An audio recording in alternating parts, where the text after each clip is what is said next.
Gunmen opened fire in at least 15 separate shootings over the 4th of July holiday weekend, leaving 6 dead. July 4th historically has been one of the deadliest days of the year for gun violence. Wait for law enforcement to be able to effectively deal with these weapons is you got to give them the power to deal with. Kids are learning right now how to do lockdown drills before they learn how to go ahead and do the alphabet. In an argument with somebody, there's already a gun involved. I mean, you can see it visibly. There will still be an estimated 400 million civilian-owned guns already circulating in the United States. Hill of Justice is sponsored and produced by Jermaine Delmas Studios. Gun violence erupted as predicted, and I want you to look at this clip regarding the past weekend. Deadly gun violence tonight interrupting holiday weekend celebrations. 2 boys, just 15 and 16 years old, were killed in a downtown Indianapolis shooting early this morning. 5 others were injured. We should all be shaken by what occurred. Police say shots rang out as hundreds of teens were out past midnight without parental supervision. We are not your children's keepers. You are. And parents and guardians have got to step up. In San Francisco overnight, 5 people were shot, one of them killed, while police say at least 8 were struck at a Philadelphia bar. It comes as crime across the country has dropped significantly in the first half of this year. Compared to this point in 2024, homicides are down 46% in Seattle, 37% in Chicago, and have fallen 35% in San Francisco. Does it feel like that to you? No. You know, when people brag about the homicide rate going down, it's not necessarily anything they did. Sometimes there's a cycle where the people who commit homicides, they either got killed or they're in jail, so they can't do it anymore. Remember, most of the violent crime or the majority of crime is done by about 10% of a particular area. And sometimes it cycles in and cycles out. These people get locked up in other jurisdictions or they're dead. And so people think there's a reduction when there is no reduction, and then it goes up. It's a little bit more to it than, okay, hey, it's down from last year. You got to look at why. Was it something that the law enforcement actually did that caused that to go down? Because we know having a cookout and all that stuff doesn't work. So, and sometimes when that happens, people equate it, hey, we're out in the community more. We're doing Hug a Thug programs, so everything is better. That's really not the case. So when I see a person say, hey, we got a reduction in murders this year, sometimes the murder rate has gone so high, it can't help but to be lower the next year.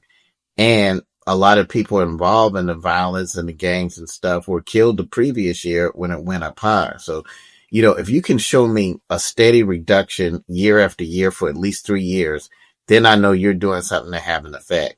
But if you get this, wow, it's down this percentage and then it's right back up the next year, it had really nothing to do with something that law enforcement were doing. And usually they'll get up and they'll say, well, you know, we communicate with each other and we're out in the community. And I can tell you right now, cooking hot dogs and getting on TV and crying doesn't cause these type of people to stop shooting each other. Poll after poll after poll, the majority of Americans, Democrats, Republicans, gun owners, parents, survivors, all agree on this. We need stricter gun laws, universal background checks, limits on weapons of war, safe storage requirements, and red flag laws. They all agree with that. But, I guess the question is, who's stopping us from putting this all together? And we had some fear, and it's not from the public in itself. It seems to be officials terrified of losing whether donations from the gun lobby, industry executives who value profit over, their lives, and a culture that pretends like endless slaughter is the price of freedom. Well, let me speak candid on some matters. Okay. If you ever been to a country like Japan, no one can have a gun unless they're law enforcement. And it's a very different environment there. The crime is very low. I could tell you stories about being told it's okay to leave something valuable somewhere in a lobby, and 2 days later it's still there. It's a whole different culture, it's everything like that. But here's what we gotta understand. Japan never allowed the guns to come in. For anyone to think that we can ban guns and make them illegal in America is unrealistic. It's not going to happen. Like you just said, you gave that astronomical number. And to the gun rights activist point, they have a very legitimate point here because we've seen this already. If you outlaw guns and the law-abiding citizens say, okay, here's my guns, the non-law-abiding citizens are going to continue to have guns. And so basically you've taken people's hope of defending themselves away from them. It's just not going to work.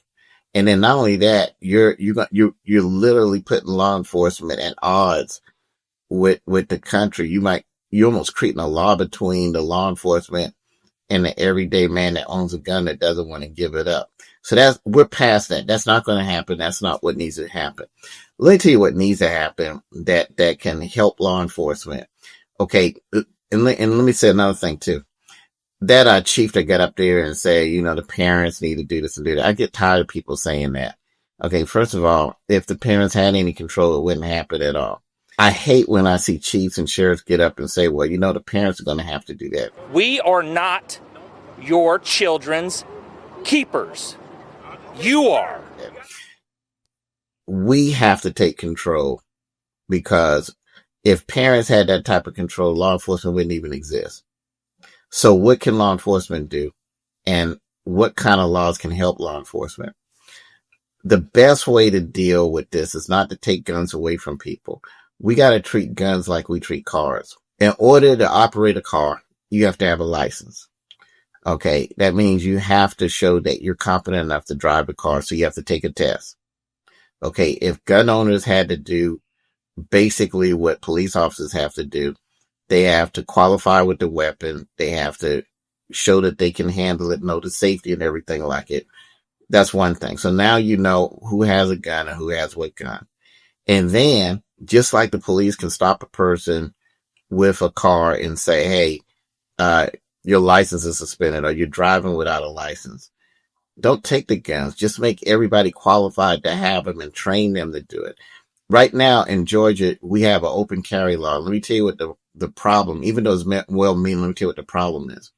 It used to be that if we saw a guy with a gun and he didn't have a concealed permit, it gave us a reason to check. Okay, right now, a convicted felon can walk around with a gun open carry. How do we know this? You can't wear convicted felon on your face. So you don't know if a person's convicted felon or not. But you don't have the ability to check to make sure, hey, this is a gun that he's supposed to have and he's qualified to have it.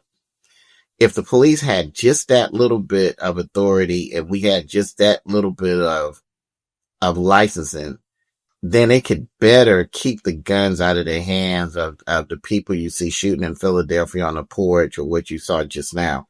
You don't take guns from folks. Just like you got to have a license to drive a car and you have to have training to drive a car. Let people be licensed and let them be trained. That way, if they have a gun, you know that they've been given safety training, they're proficient or whatever. I don't think they don't have to qualify like they're on the SWAT team, of course, but now there's some type of check that we know, okay, you're supposed to have it and your license is doing it.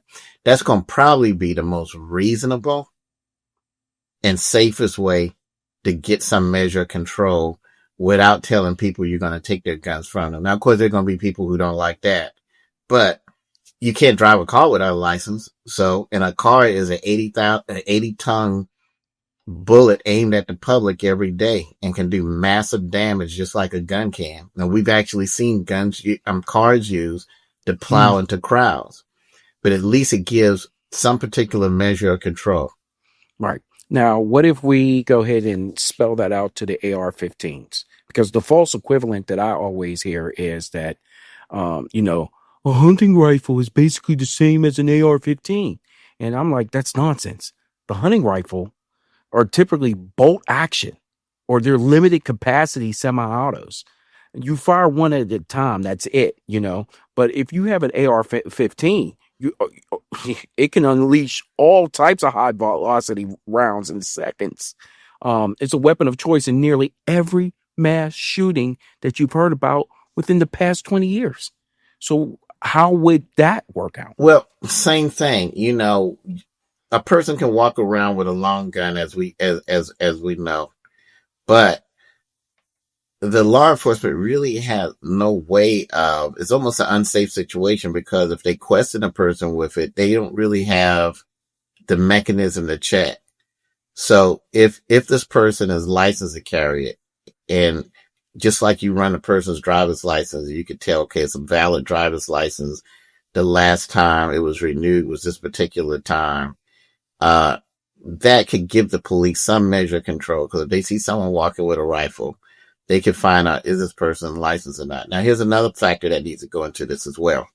In Georgia, there's laws with domestic violence where if there's a TPO put out on a person in other circumstances, it gives law enforcement the jurisdiction to go and remove all their weapons from the house and keep it in safekeeping until a particular amount of time. So let's say a person is deemed mentally incompetent or something like that, which we got to start regulating, because that's another thing we need. We need more mental health detention centers. Right now, as you and I have discussed, county jails have become the mental health detention center, and they're not designed for that. And there are people who don't really need to be criminally charged. They need to be mentally charged, for lack of a better term, where we have certain civil laws that we're able to detain them until they can get the right amount of help. In Georgia right now, even if you get someone committed, they let them go 2 days later, and then they're right back at the same thing. It takes more than 2 days. There are some people that have to be mentally detained probably the rest of their lives, because they have no way of caring for themselves. And some are so dangerous, even though their family would like to care for them, it's just unsafe for their family to do so, because it puts them at risk. So in order to protect those people and protect the public, they need to be in those type of situations.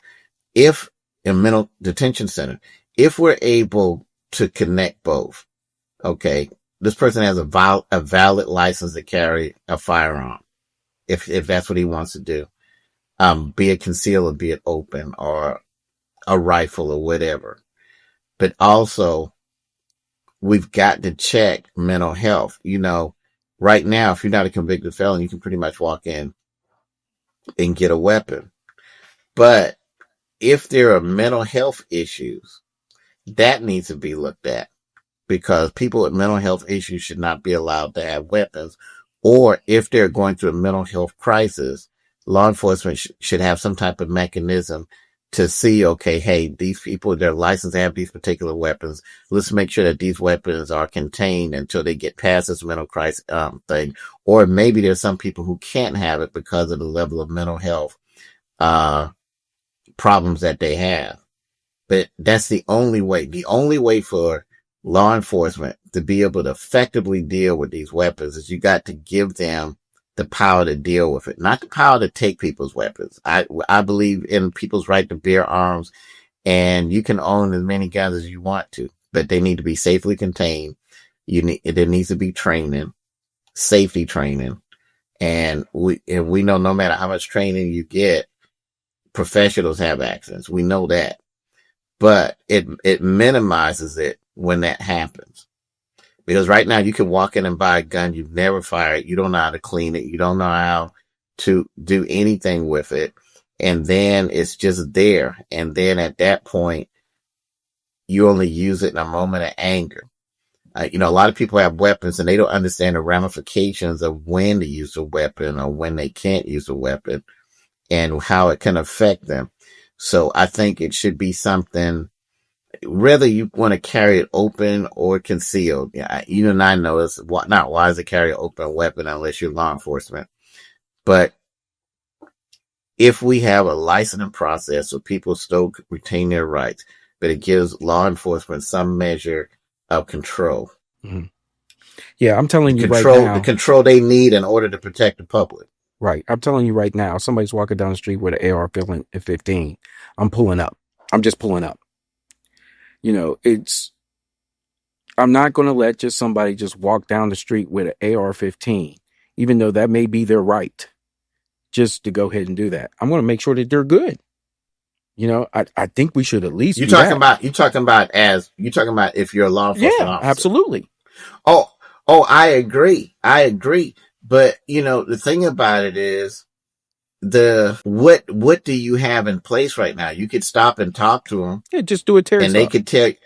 Yeah. And they could tell you, yeah, I'm good. And they could go on. But if you actually had something, hey, I just need to check your license. Just like you do a road check or whatever like that. If you got something and it shows us a valid license, it matches that particular weapon and everything. But right now, basically, you just got to go on this guy's word. I mean, can you really say, hey, can I run a serial number on that to make sure it's not stolen?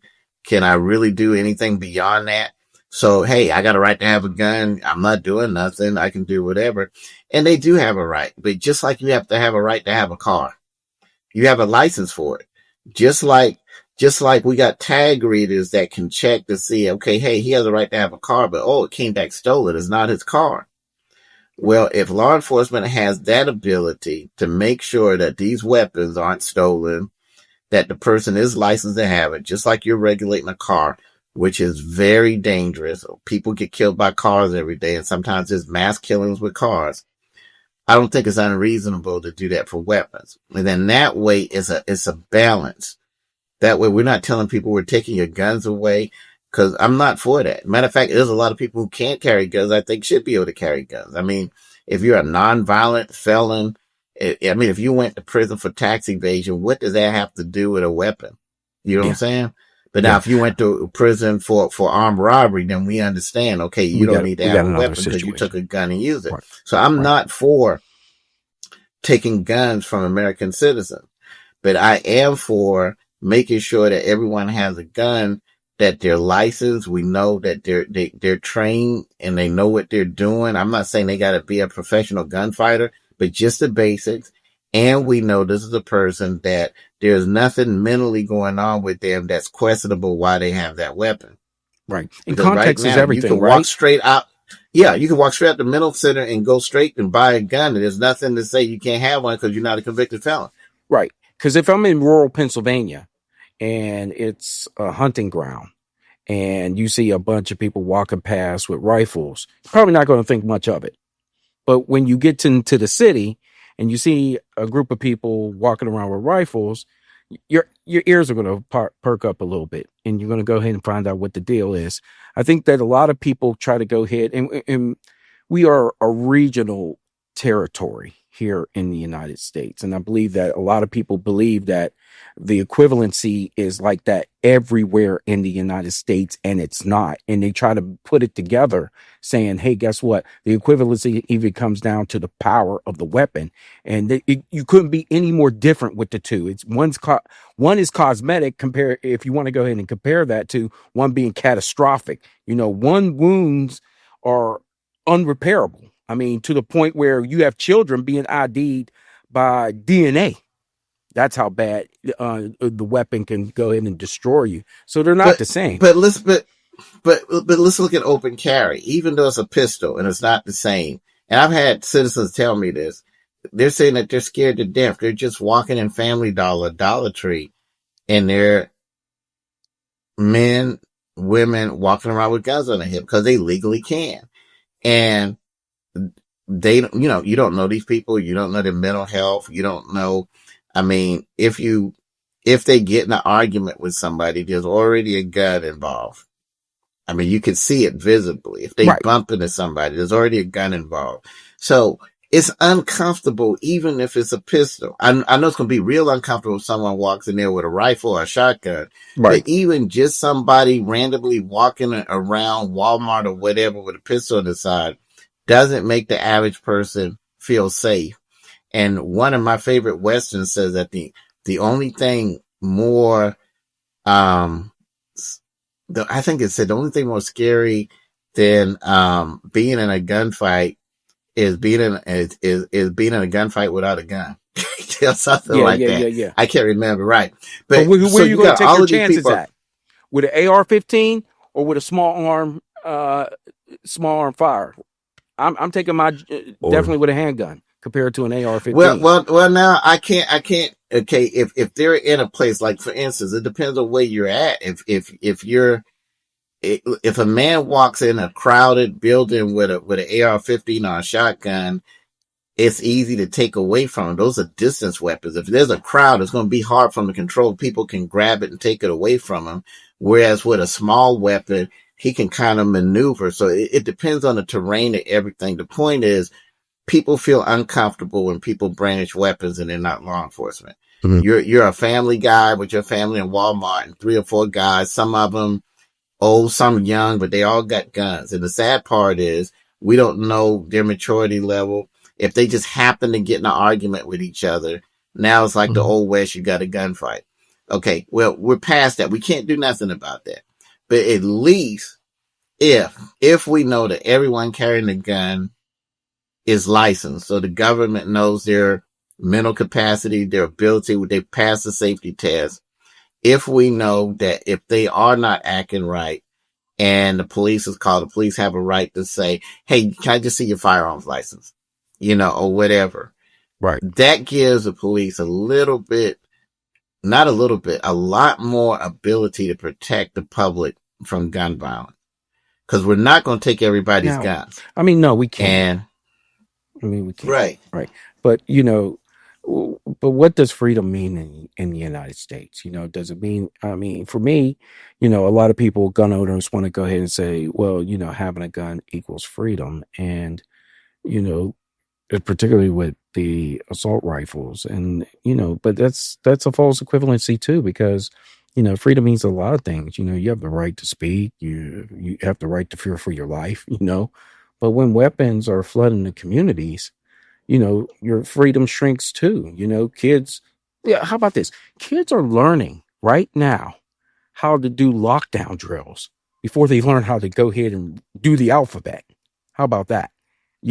And then teachers right now are basically writing wills. And let me tell you how bad it is, Jerome. I have a friend of mine. His name is Pete Ficini. He used to work for me, actually. He's ex-special forces in the military. He used to train my SWAT team. But he actually created a system that works for schools, but not just schools. You can have it at an office, a hospital, whatever. And basically, is something that looks like a bookcase that you can slide in front of a door, and it latches a certain way. So not only there's no way for a gunman to get in, there's no way for him to shoot through because it's bulletproof, and it can work with doors and windows. When he started advertising it, I wish I had that letter here for you now. A 5th grader saw it and wrote his school principal and the school board a passionate letter about why his school needed this, and would you please buy it? So that tells you, here you got a 5th grader, right, that he's thinking, wow, I might go to school and get shot today. So again, we can't take guns from people, but I don't think it's too much to ask to put those type of things in schools for the kids. It's not too much to ask that people who have these weapons, just like they have to have a license to have a car, to have a license for that. We're not taking your weapons. We're not doing anything like that. But I don't think that's too much to ask, because you got to understand the ability of it. And just like a parent has a car, he has a responsibility. If I catch your 12-year-old driving your car, that's a problem, because they're not supposed to be driving a car. And, we got to put those type of things out there, because like I said, even if we wanted to take the guns back, we can't. But I don't think taking the guns back is the answer. But there has to be something in place that gives law enforcement a little bit more muscle to protect the public. I want to put some gasoline in this now. Okay. Sure. More people want to go ahead and say, hey, guess what? More guns make us safer. And the data proves, no, it doesn't. What you see is a lot where states with more guns have higher homicide and suicide rates, actually. Homes with guns are more likely to see accidental shootings and domestic violence turn deadly. And countries with even tighter gun laws have dramatically fewer shootings. I know the culture is different, but more guns don't equal more safety. They equal more funerals, in my opinion. Well, it depends on how you feed that data or whatever. there's two sides to that. You're right, but there's also criminals aren't likely to go somewhere where they know the people they rob are going to be armed. It's an old saying, hunting is no longer fun when the rabbit has a gun.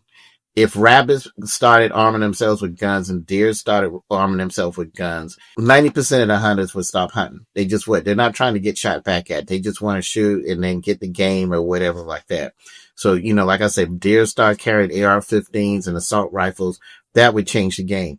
So that's what's meant by that. And I think there's been studies that show that criminals are not going to go to places where citizens are heavily armed.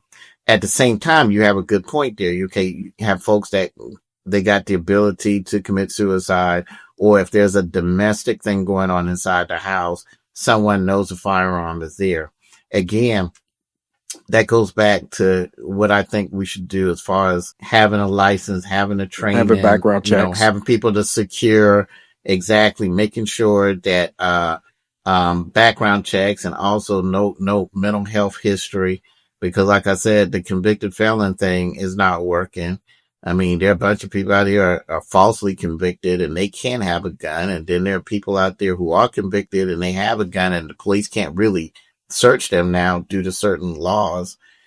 And, so it's one of those things. So I think it has to be a licensing mechanism is the only thing I could think of right now. Right. So let me go ahead and tell you what some of the arguments about that is. So let's go ahead and put some more gasoline on that. Another false equivalency is that, guess what? Background checks are just the same as gun confiscation. Hey, you're going to confiscate this, They're not. We know that, Background checks simply verify that you are legally allowed to buy a firearm. That doesn't mean that your rights are being taken away, but they want to go ahead and make that claim all the time. And yet we have ways to go ahead and close those loopholes, and we don't. And then, as you said, we let these people who are unstable, let's go ahead and call it that and have questions, they come in and be able to do this. Over 80% of Americans, gun owners included, support this, what you're talking about. Hey, we need some idea of background checks. And yet, absolutely, it makes common sense, but we can't. We're paralyzed. Right. Let me tell you this. When I was a sheriff, the hardest thing to do at the courthouse was when you put mechanisms to make people safe and it pisses people off. They're judges, lawyers, if you if you search the way you're supposed to search to make sure there's no weapon in that courtroom, it's going to inconvenience some people. The lines are going to be longer. It can get intrusive, like when you go to the airport. But I would rather go through that than get on the plane. And next thing I look, I'm being flown into the World Trade Center, or the plane is being taken over. Right. So everyone is worried about inconvenience until something happens. Correct. And then if I didn't put those type of things in place and wasn't a stickler about making sure it stayed enforced, the minute a knife or a gun got through and there's a mass stabbing or shooting at the courthouse, then it'd be like, hey, he's not doing his job, and all that craziness. It's one of those things where you damn if you do, if you damn if you don't. So it's better to do. And it's always better to do what it takes to keep people safe. What it takes to keep people safe is very, very inconvenient a lot of times, but it's necessary. If you have a concert and you got thousands, hundreds of thousands of people to search, if you don't do it, then the one time something happens, you're going to have to do it from that moment on, and you have to do it with the blood of somebody who's on your hands. Or wait. So security is always exactly.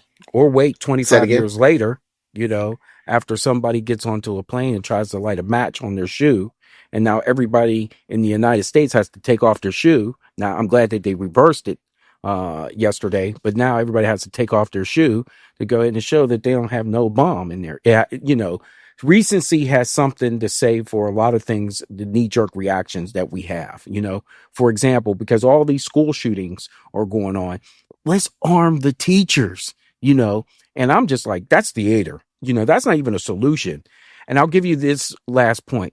Even police officers with years of training miss 70% of their shots in real confrontations. So how are you going to expect a teacher to go ahead and handle that? Jerome, that's another show. First of all, you and I know that most police departments, their officers are required to shoot once a year. And some places 70%, some 80%, but yet we expect them to win a gunfight. Yet we expect them to run into a room and do a hostage rescue and only hit the hostage taker and don't hit the hostage.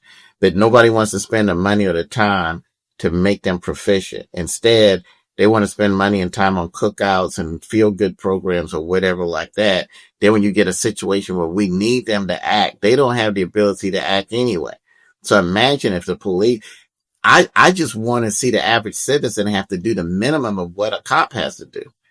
Once a year, just show safety and proficiency. The police should be at a much higher level. Much a higher level. And those statistics are incredibly shocking. But I do think we owe it to every family who buried a child or a loved one to tell the truth. But the truth is, we don't have to wait for the next one. The data is there. The tools exist. The only question left is, will we use them? That's our only question. So what do you think? Does more gun ownership mean more safety or more danger? Let us know on our socials. And please follow, subscribe, like, and comment below. And until next time on the Hill of Justice.